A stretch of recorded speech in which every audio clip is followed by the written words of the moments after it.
Yung crankshaft oil seal dito. Tatanggalin namin ang papalitan. Okay, magigit yan.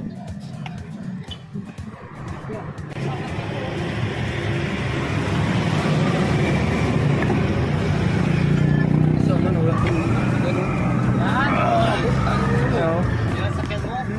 yan. Oh, may tagas dyan. Torque converter oil seal.